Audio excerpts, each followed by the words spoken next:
Hello everyone, welcome back to 신나게 놀자. 사이언스, 테크놀로지, 이코노미, 스트래티지 등을 고민하면서 신나게 노는 곳입니다. FOMC 회의가 있었고요. 열렸죠. 4시 반에 기자회견이 있었습니다. 그래서 새벽부터 일어나서 문서 다 읽어보고 기자회견도 잘 들었습니다. QE 시대에서 QT 시대로, 금융 완화에서 금융 긴축으로, 돈 풀기에서 돈 쪼우기로 역사적 전환점이 될 FOMC 이 성명서 또 관련 문서 내용 정확하게 분석해 보겠습니다. 사진에서 보시는 것처럼 문서가 오늘은 2개가 공개가 됐습니다. 1번은 그냥 통상의 성명서고요. 2번 문서는 이 자산 축소를 할 때 프린시플, 원칙을 밝혔다는 겁니다. 그래서 1번 문서의 안건은 금리 곧 올린다는 것이고요. 2번 문서의 안건은 상당한 규모로 자산 축소한다는 겁니다. 그래서 제가 새벽부터 일어나서 거의 한 3시부터 일어나서 기다렸다가 내용 쭉 정독을 해봤는데요. 핵심 문장 하나씩을 고른다면은 통상의 스테이트먼트 1번 문서에서는 It will soon be appropriate to raise the target range. 즉, 곧 soon입니다. 안건은 soon. 곧 금리 올린다는 겁니다. 2번 문서에서는요. 전문에서 안건가 나오는 것 같은데 significantly reducing the size of the Federal Reserve's balance sheet입니다. 즉, 자산 축소 상당한 규모로 하겠다는 겁니다. 이것이 안건입니다. 자세히 보겠습니다. 1번 문서, 이 성명서라는 거 사진에서 왼쪽에 2개 캡처한 겁니다. 경제 지표들과 고용은 지속적으로 좋아지고 있다. 항상 스테이트먼트는 먼저 상황에 대한 평가부터 합니다. 평가. 이 평가가 의례적일 수도 있는데 이거 굉장히 중요합니다. 꼼꼼히 읽어봐야 합니다. 그 안에서 단어 한두 개 바뀌는 것이 상당한 의미가 있을 수 있습니다. 그래서 항상 저는 이거 정독을 합니다. 경제 지표들과 고용 지속적으로 좋아지고 있다. 팬데믹 과정에서 가장 타격 입은 분야, 이게 스테이트먼트에서 안 나타나는데 나중에 기자회견에서 제롬 파웰이 예를 들었습니다. 가령 레스토랑이나 여행 이런 업종, 트래블, 레스토랑 이런 업종들은 팬데믹 과정에서 가장 타격 입은 이런 분야들인데도 최근 여러 달 동안 많이 개선되고 있다. 근데 최근에 다시 오미크론 등 이런 코비드19 급정으로 다시 영향을 받고 있다. 이런 말 쭉 나오고 평가하는 거죠. 현재 상황에 대한 평가. 중요한 게 고용 견고하고 실업률도 뚜렷하게 하락하고 있다. 그래서 패드 목표 중 하나를 달성했다는 뜻입니다. 그래서 팬데믹과 경제활동 이 재개 과정에서 공급과 수요의 불균형 문제는 여전히 물가 상승 요인이 되고 있다. 이렇게 평가를 했습니다. 지금까지 나온 내용들과 크게 달라진 거 없습니다. 그래서 경제는 여전히 바이러스 퍼지는 그 상황에 의존될 것이고 백신과 공급장애 완화하는 게 경제활동을 원활히 하고 고용과 물가 안정에 필요하다 이렇게 보고 있다는 겁니다. 또 바이러스의 새로운 변이들이 경제에 이제 앞으로 위험이 될 거다 이렇게 쭉 평가를 했습니다. 그러면서 패드의 장기 목표가 최대 고용과 물가 2% 내에서 안정하는 거다 이걸 다시 한번 확인했고요. 그래서 이번에는 금리 동결을 하는데 고용이 강하고 물가가 2%를 계속 상회하는 이런 상황이기 때문에 제가 그 중요한 문장이기 때문에 그대로 다 한번 읽어보겠습니다. 제가 콩그리스라서 발음은 좋지 않습니다. 그러나 이 written English는 아주 강합니다. With inflation well above 2% and the strong labor market, the committee expects it will soon be appropriate to raise the target range for the federal funds rate. 그러니까 지금 고용은 아주 강하고 스트롱 레이버 마켓 고용 아주 강하고 그러면 목표는 달성했잖아요. 한계는. 근데 물가가 지금 2% 넘는 상태가 계속 지속되고 있다는 겁니다. well above 2% 이겁니다. 그래서 우리 위원회는 곧 soon 적절하게 올릴 거다 이렇게 말했습니다. soon 적절하게. 자, 금리 올리는데 이 soon 이게 언제냐 이겁니다. 이게 문제 아닙니까? 수능시 도대체 언제냐? CNBC, 월스트리트저널 이런 많은 언론들이 3월로 해석을 하고 있습니다. 사진 보시죠. 네, 3월. 이게 맞을 것 같습니다. 골드만삭스 등 많은 곳에서 이렇게 예상을 했고요. 그래서 이게 맞다고 신뢰하는 이유는 어떤 형태로든 저것들이죠. 파태평양 건너에 있는 저것들끼리 서로 힌트를 주고받았지 않았겠느냐. 그러니까 저런 언론에서 저렇게 예상을 하고 있지 않겠느냐는 겁니다. 그리고 거의 틀리질 않더라고요. 지금까지 수십 년 경험으로. 이게 바로 그 시장을 해석할 때 김치하고 햄버거의 차이가 아니겠습니까? 이럴 때는 사물로 받아들이는 게 틀리지 않습니다. 그래서 혹시나 했던 것처럼 그 채권 매입이 막 당장 중단하는 그런 어떤 충격적인 조치는 없었습니다. 뭐 이런 짓은 안 한다는 거 다시 확인이 된 것 같습니다. 안정성, 예측 가능성 이거 매우 매우 중요하죠. 이게 바로 신용의 기초이니까요. 그래서 패드 정책의 안정성, 어떤 거 예측 가능성 여전히 유지를 해서 그래서 이미 발표된 것처럼 여기서 발표됐다는 것은 12월 달에 이제 양적 완화하는 규모를 줄이겠다고 했잖아요. 그래서 줄여 나가고 있다고요. 그래서 지난번 영상에서 말씀드린 것처럼 2월 초에 국채를 최소 200억 불, 모기지 채권 최소 100억 불 매입한다는 겁니다.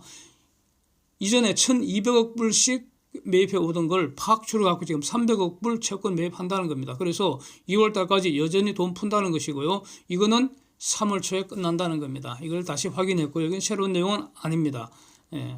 그래서 이렇게 하는 것은 즉 결국 QE 양적 완화에서 QT 그러니까 양적 긴축으로 넘어가는데 그 넘어가는 과정을 스무스하게 하도록 하겠다. 이렇게 표현을 하고 있습니다.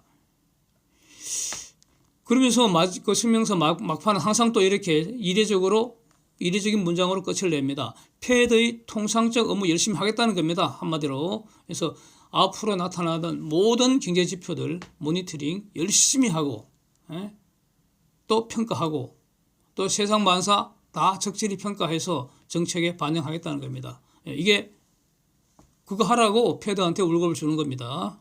무섬입니다. 이번 문서는 요거 매우 중요하게 보입니다. 자산을 축소하는 원칙을 공시했습니다. 그 문서 이름이 이겁니다. Principles, 원칙들 for reducing the size of the Federal Reserve's balance sheet. 연준의 대차 대조표 그 사이즈를 줄이는 원칙들입니다. 원칙들 매우 중요하겠죠. 이게 지금까지 돈 풀어왔는데 돈을 걷어가겠다는 겁니다. 돈을 걷어가는데 그 돈을 걷어가는 원칙들입니다. 매우 중요하겠죠. 그래서 이걸 특히 저는 이것부터 먼저 봤습니다. 이거 봤는데 제가 이렇게 정리를 하겠습니다. 제가 이렇게 막 깔끔하게 정리하고 하는 데는 선수입니다. 정해진 게 뭐냐? 상당한 정도로 런업 한다는 겁니다. significantly reducing the size입니다. 그래서 지금 대차 대조표에 쌓여있는 채권이 8.8조 달러입니다. 너무너무 많다는 겁니다. 너무 비대합니다. 그래서 상당한 정도로 축소하겠다는 겁니다. 즉 축소하는 만큼 시장에서 돈이 사라진다는 것을 의미합니다. 매우 중요하죠. 그런데 정해지지 않은 건 뭐냐? 즉 정해지지 않은 것은 앞으로 정해야 합니다. 타이밍과 페이스입니다. 언제부터 축소할지 축소하는 속도는 어느 정도 될지 이건 아직 정해지지 않았고 앞으로 정하겠다는 겁니다. 그러니까 앞으로 계속 우리를 주목해 달라 이겁니다. 앞으로 우리가 계속 정보를 줄 테니까 우리가 하는 말 열심히 들으라 이겁니다. 개시 시점이 언제냐 중요하겠죠. 언제 개시할 거냐. 시장을 안심시키는 거라고 보여지는데 금리 인상을 시작한 이후에 시작하겠다는 겁니다. will commence after 그 다음에 나오는 게 금리 인상입니다. 그래서 금리 인상을 시작한 이후에 자산 축소 시작하겠다 이런 것이고요. 추진 방법은 뭐냐? 투명하게 예측 가능하게 predictable manner 그러니까 투명하다는 것은 시장에 대해서 숨기지 않겠다는 것이고요. 예측 가능하기라는 것은 시장이 합리적으로 노력하면 예측할 수 있도록 이런 방식으로 추진하겠다는 겁니다. 매우 중요합니다. 이거 사실 매우 중요합니다. 그래서 이걸 이제 제가 이렇게 해석하겠습니다. 앞으로 3월 회의 결과가 매우 중요하다는 겁니다. 앞으로 3월 결과가 매우 중요하다는 겁니다. 그래서 제롬 파웰도 기자회견에서 자기 입으로 그렇게 말했습니다. 3월 회의에서 추가 정보 제공하겠다고 했습니다. 이게 매우 중요하다는 것이고, 이 발표에서 금리 인상의 경로와 자산 축소의 타이밍과 페이스가 일부 밝혀질지 주목해야 하고요. 파월이 입으로 말한 것은 시장에 숨기지 않고 투명하게 하겠다는 거고, 시장이 노력하면 예측할 수 있도록 하겠다고 했기 때문에, 그래서 앞으로 계속 FOMC 회의 주목해야 되고, 또 이제부터 그 다음 회의 전까지 또 그 FOMC 그 위원들이 나와서 여러 가지 공식 활동을 하면서 이제 언론에다가 또 발표를 합니다. 물론 자기 개인 의견일 수도 있는 것이죠. 그 사람들이 투표권을 가지고 있으니까, 결정권을 가지고 있으니까 중요하죠. 그렇습니다. 그러면 앞으로 도대체 패드는 3월까지 뭘 하겠습니까? 뻔하죠, 뭐. 자기 통상 일을 하는 겁니다. 그 통상 일이라는 게 뭐겠습니까? 오늘 밤 그 발표되는 미국 그 4분기 GDP 내용을 볼 것이고, 또 내일 발표되는 코어 PC 물가 지표 볼 것이고, 또 2월 4일 발표되는 고용 지표 볼 것이고, 6월 말에 발표되는 그 또 중요한 물가 지표 볼, 이런 거 다 하는 겁니다. 그 다음에 또 일어나는 모든 세상 일들을 평가한다는 겁니다. 그래서 3월 회의까지 일어나는 모든 것을 종합적으로 고려해서 발표를 할 거라는 겁니다. 그걸 앞으로 패드가 한다는 거죠. 또 우리도 해야 할 일입니다. 그렇습니다. 그래서 결과적으로 제가 최근에 올렸던 일련의 영상들에서 한 분석들이 대체로 뭐 비슷하게 지금 이렇게 따라갔던 것 같습니다. 그래서 저도 안심이 되고요. 뭐 앞으로 이런 노력을 이런 방식으로 노력을 계속 해야 되겠다. 다시 한번 정리를 하게 됐습니다. 예. 그렇고요. 이제 기자회견을 하잖아요. 4시 반에 이제 기자회견을 하고 그러는데, 그 기자회견도 참 깔끔하게 잘 진행이 되는 것 같습니다. 제가 특히 인상이 깊었던 것은 AP 기자가 질문을 했는데요. 앞으로 정책 경로를 질문했습니다. 제가 딱 듣는 순간 전 멍청한 놈이다 그랬습니다. 앞으로 정책 경로를 있다 한들 말하겠습니까? 그 말하면은 제롬 파웰이 멍청한 거죠. 절대로 이런 건 멍청한 질문입니다. 그래서 모른다고 답하는 것이 우문현답이라고 생각합니다. 근데 제롬 파웰은 아주 성실하게 답변을 해서 잘 모르는데, 그러나 humble and nimble, 이거 전번에 청문회에서 했던 말입니다. humble and nimble, 시장 변화에 아주 겸손하게 최선을 다해서 해석을 하되, 그러나 빠르게 대응하겠다. nim블이 안고라고 봅니다. nimble. 빠르게 대응하겠다는 겁니다. 그렇고 이 폴리티코 기자가 아주 좋은 질문을 한 것 같습니다. 금리 올리고 긴축하면 그러면 그런 정책 변화가 고용과 임금 이거 해치지 않겠는가? 아주 좋은 질문이라고 생각됩니다. 그래서 답변 매우 성실하게 쭉 답변을 하는데, 결론은 걱정 없다고 생각한다는 겁니다. 당연하죠. 이것도 교과서적인 답변입니다. 그래서 만약에 걱정된다고 답을 하면 어떻게 됩니까? 정책을 내놔야 합니다. 그래서 걱정 없다고 답변한 것 같습니다. 자, 이제 시장 반응이 중요하죠. 시장 반응. 지금 3일간 미국 시장 완전히 롤러코스터였습니다. 한번 보십시오. 다우가 말이죠. 3일 전인가요? 그때 저렇게 거대한 시장이 저 정도로 3일 동안 심하게 지금 출렁거렸습니다. 아마 이 가운데에서 토하신 분들, 진짜 토하신 분들 많을 수도 있습니다. 다우가 마이너스 1000포인트 가까이 빠졌다가 한 플러스 100포인트 정도로 올랐었다가 말이죠. 그 다음날 또 장중에 마이너스 800포인트까지 꼬라박았다가 다시 플러스로 왔다가 다시 또 살짝 마이너스로 어제 끝났고, 어제 아래 끝났고, 또 어제도 갑자기 장 마치고 선물이 미친 듯이 오르더니 우리 장 마치고 미국 장 이거 발표 전에 플러스 500포인트까지 치솟았다가 마이너스 400포인트까지 또 푹 꼬라박았다가 이제 마이너스 130 정도로 마감됐습니다. 그래서 다우 나스닥 일주일 그래프 한번 보시고요. 저게 지금 저 그래프는 종가 기준이기 때문에 장중에 극심한 롤러코스터는 지금 나타나지를 않습니다. 대단합니다. 저렇게 그 거대한 시장이 저 정도로 지금 심하게 출렁거리고 있다. 이게 바로 그 시장이 이 효율적인 시장이 그러니까 에피센트 마켓 하이파시스 효율적 시장 가설에서 말하는 그 효율적인 시장이 적정한 가치를 찾아가는 과정인 거죠. 이런 과정을 거쳐서 이걸 뭐 미분 방정식 풀고 하면은 그러니까 과도 현상이라 그러죠. 트랜지엔트 스테이트를 거쳐서 스테이디 스테이트로 넘어가는 그 과정이라고 보면은 뭐 간단합니다.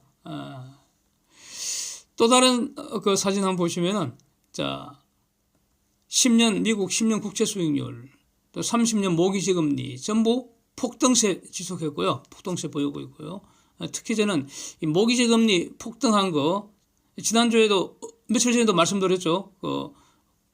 폭등할 것 같다고. 근데 이 폭등세 매우 주목이 됩니다. 이거 바로 주택 경기와 바로 직결되기 때문입니다. 그래서 이번 주에는 모기지 신청 건수가 아주 급감을 하고 여러 가지 지표가 지금 정반대로 돌아선 것 같습니다. 유가, 가스 가격 전부 급등세고요. 브렌트유는 90불 직전에서 다소 이제 진정됐고 달러 강세해서 원 환율도 급등하고 있고요. 그래서 지금 인플레이션이 다시 넘버원 관심사가 됐기 때문에 관련된 주요 변수들이 이에 상응하게 지금 반응하는 결과가 아닌가 일단 이렇게 보여지고요. 한국 코스피 어떨까? 키는 외국인들이 쥐고 있다고 보고요. 현재 외국인들 선물 매도 포지션, 콜 매도 포지션, 풋 매수 포지션 이거 지금 어제까지 올린 여러 영상에서 제가 말씀을 드렸는데 이거 저는 크게 변하지 않을 것 같습니다. 그래서 여기서 주목해야 될 부분은 외국인이라고 해서 하나가 아니잖아요. 미국 사람들도 많이 있고 미국 세력들도 많고 영국 세력도 많고 러시아 세력도 있을 테고 중공 세력도 있을 테고 여기 남아프리카 공화국 세력도 있을 테고 호주 세력도 있을 테고 온 세상 한국이 아닌 물론 검은 머리 외국인도 있을 테고 한국 사람들이 외국인처럼 행세하는 그런 사람도 있을 테고 그래서 외국인이라는 것이 딱 단일의 주체가 아니고요. 어떤 그 집합적인 개념이기 때문에 이 외국인들 세력들 중에 일부가 분열을 일으켜서 지금 이익이 어마어마하게 쌓여있기 때문에 그 일부가 이익 실현에 나설지 이거는 당연히 주목을 해야 합니다. 근데 이것은 어떤 추세가 될 수는 없다고 보고요. 그래서 시장은 오르락 내리락 하는 것이죠. 그러나 대세는 외국인들을 어떤 포지션 근본적으로 바뀌지 않으리라고 봅니다. 왜? 3월 회의 확인해야 되니까요. 그래서 이전에 영상에서 올렸던 기본적인 논리적인 틀은 그대로 유효하다고 생각합니다. 혹시 안 보신 분들은 한번 보시면 참고가 되리라고 봅니다. 그래서 시장의 방향을 결정하는 것은 결국 이후 발표될 여러 경제 데이터들을 확인하는 것이고요. 그중에 제일 중요한 게 물가라는 겁니다. 그래서 그 물가 지표 확인하면서 여러 경제 지표 확인하면서 adjusting to market 다시 강조하고 싶습니다. Thanks for watching. See you next.